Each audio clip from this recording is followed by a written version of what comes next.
The West Indies sign off with a win. It's a tournament that they reflect upon with a number of moments and think when it went well, it looked great, but it didn't go well for long enough. They're going to look back and look at the ability that the likes of Nicholas Pooran, who once again was shining today, had Shai Hope as well to take them into the future. And Afghanistan similarly will look at the likes of Ikram Ali Hill, who most definitely has at least another few World Cups in him. At 18 years, he's donned a record for becoming the youngest player with the highest score in a World Cup, or rather the highest score in a World Cup for a player under 20. Afghanistan have lost on a day where we almost saw 600 runs at Headingley in a hugely entertaining game which was of little significance in the race to the semi-finals. Daniel Vettori and Ajit Agarkar are here with me on ESPN Cricinfo Matchday UK 2019. It's fun when you watch the West Indies do their thing. They're celebrating the last ball catch and doing push-ups and Chris Gale's getting wickets. But the fun didn't last long enough in key moments in this World Cup. That's just the sort of feeling I'm getting. I think so. I think they'll, like every team who's not in the semi-finals, they'll rue some chances. The game against Australia where they probably should have chased down the score. They made a lot of changes around their opening partnership, so they weren't as consistent off the field as they wanted to be on the field. And I think the pleasing thing for today would be the people that performed. It's the young players, it's the players that could be there in 4 years' time for another World Cup. So I think you look at their team with some optimism going forward. And you look at their World Cup campaign, which started with so much optimism against Pakistan, when they blew Pakistan away at Nottingham. And then against Australia, like Dan said, the game was with them. A couple of rash shots at the wrong time by senior players. They rue the fact that after starting so well against South Africa too, that game didn't see a result. With the sort of form South Africa are in, the West Indies would have backed themselves after they had picked up 2 quick wickets before the rain came down. Then England and Bangladesh, they had their moments too. New Zealand was so close. I think England and India are the only 2 really big wins or other big losses for the West Indies. Otherwise, in all those games, they were alive. So there's so much of, I guess there'll be so many what ifs and had we done this and had we done that as the West Indies campaign closes. Yeah, I think particularly that Australia game. I think they had Australia on the ropes. I think they started that World Cup well, beating Pakistan. The fast bowling was, we saw something different from their approach at that stage.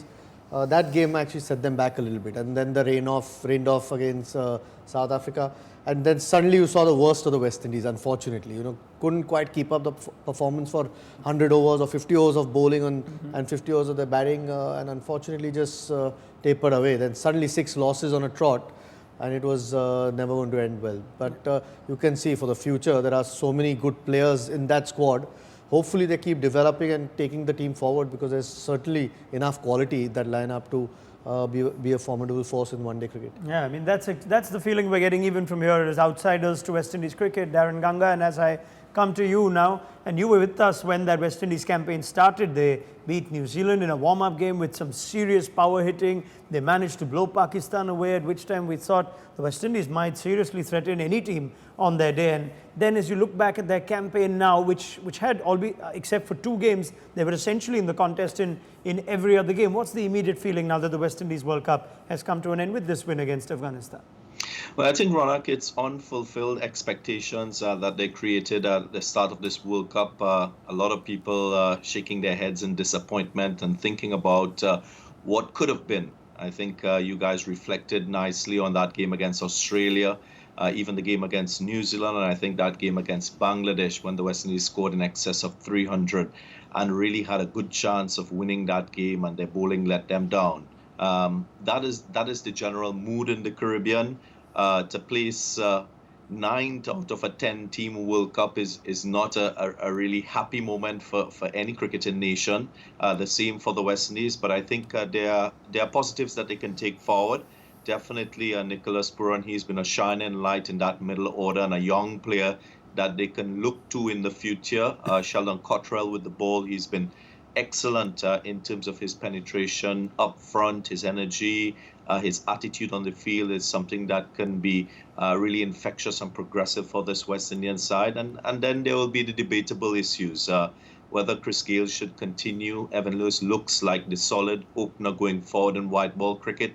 And then the captaincy issue as well. It's been a long debate here in the Caribbean whether Jason Holder, with the record that he has as a captain in ODI cricket, should continue leading this team. Should he be confined to Test cricket? Because the last time the West Indies would have won an ODI series would have been back in 2014. So All these things they will have to take into consideration, but good learnings coming out of it, and only hoping, I think a lot of West Indians hoping that they will take the information from this World Cup and set things right for the next one.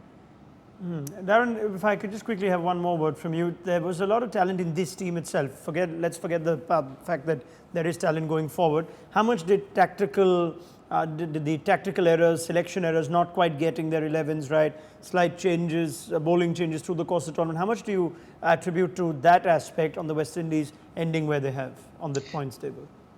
Well, decision making is important on the field and as equally important off the field when you're making decisions with regard to combinations in terms of bowling, in terms of batting, in terms of the all-rounders. I think a lot of self-inflicted decisions and outcomes, you would say, from this World Cup at the early stages of this World Cup to play 3 all-rounders. I think this has been tried and tested in the past in the West Indies.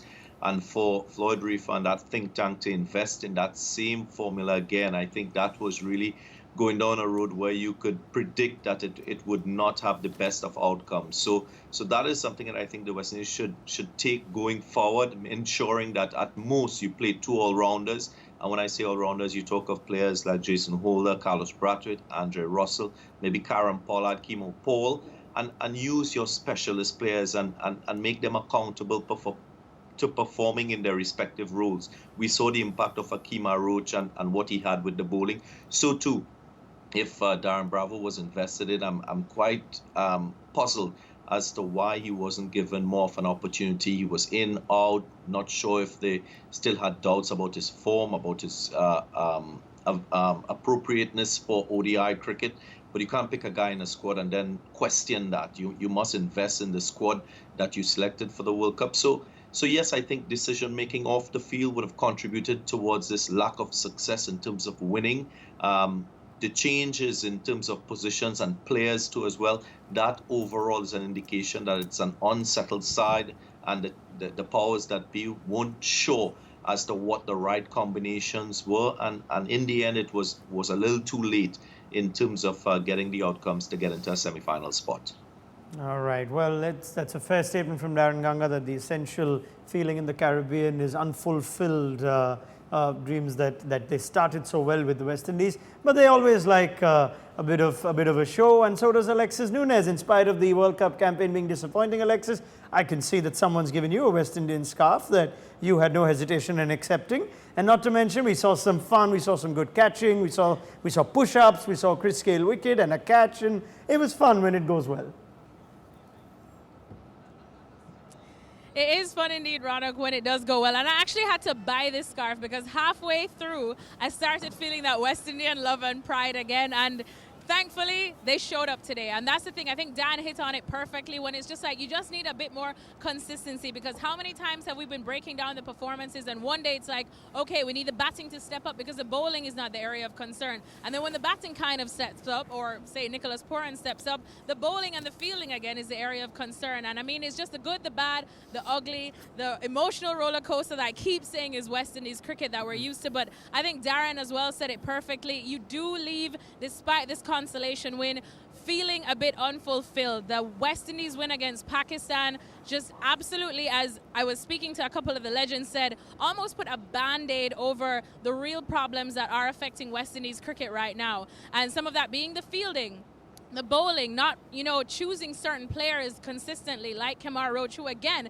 took wickets today and makes you wonder why he really and truly was not just the obvious pick from the start. And then the fielding issues and the fitness issues that, of course, have to be worked on as well. And then the batting that sometimes you see the young batsmen coming up and wanting to play those T20-esque innings that everybody loves from West Indies cricketers. But this is one-day cricket, and you want to see batsmen more apply themselves and build an innings, because that is really what helps to win the matches. However, it is a consolation win. I had a chat with a couple of the West Indies players just last night, and they said, mentally speaking, and a lot of people do tend to underestimate the power of the mental aspect of the game, and they said it would just be really, really good going forward to at least end on a positive note, because it has been a lot of bad chat back in the Caribbean, and that's exactly what they've done here today. But it is still back to the drawing board. A lot of questions need to be answered. Daren alluded to a couple of them in terms of the captaincy in one-day cricket, the opening combo, what we're going to go through, but we still have managed to see a couple of great performances, and one of the highlights of this West Indies cricket campaign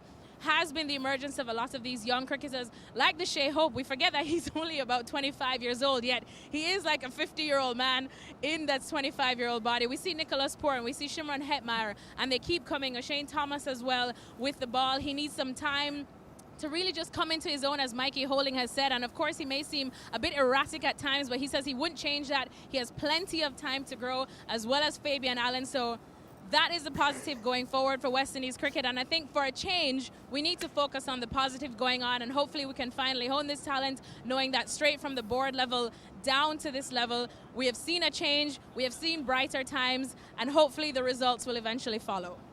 Alexis, thank you very much. I know that you've been invited to the post-tournament after party, and I'm sure the West Indies boys are going to eagerly wait for you. Tell me you're going for it, Alexis. Tell me there's a party tonight regardless. I mean, of course. Would I be West Indian without a party? We are liming whole night. Ask Daren Ganga, because Daren Ganga is the one that keeps me out past 6 a.m. in the morning. But yeah, then, there you go. would I be The West party Indian brigade is behind you. There they are. They're there to take you, Alexis. Go get a ride with them. Thank you very much to Alexis Nunes. Yes, thank you very much to Alexis Nunes. The party's only going to begin now because no one celebrates like the West Indies. And Daren's already pointed out the many things that the West Indies Cricket Board needs to figure out going forward. Let's get a couple of final words on Afghanistan, though. Their campaign comes to an end too, and one which I guess also is in some ways about issues off the field that you could say to some degree have affected their campaign and their lack of fight on field. Yeah, it's much harder for them though, I think, than some of the more established teams. Lots of question marks. I think leadership was one thing you just said. Lots of stories around their sort of campaign coming into this campaign. What we didn't see early part of the tournament was the fight or the spirit that they showed in this game against the West Indies. All the last 2 or 3 games seem to have found their bearings a little bit, found it a lot tough. You could see some of the losses on there. 3 very close games though. Sri Lanka, India and Pakistan, they had their moments. So if things would have just gone well for them, you'd think that they would have at least upset one team. Yeah, particularly the last 4 games, India, Bangladesh, Pakistan and the West Indies today. Yeah. I mean, you at least saw that spirit that we've come to know of Afghanistan over the last few years and their progress. Hopefully they keep improving. Suddenly, like West Indies, there seem to be a lot more players who can take them forward. Hopefully they invest in the right players because they need some fresh blood, which we've seen some evidence of today. Yeah, I mean, we'll just have a look at the points table. Afghanistan were always going to finish bottom, even if they did manage to get some points today.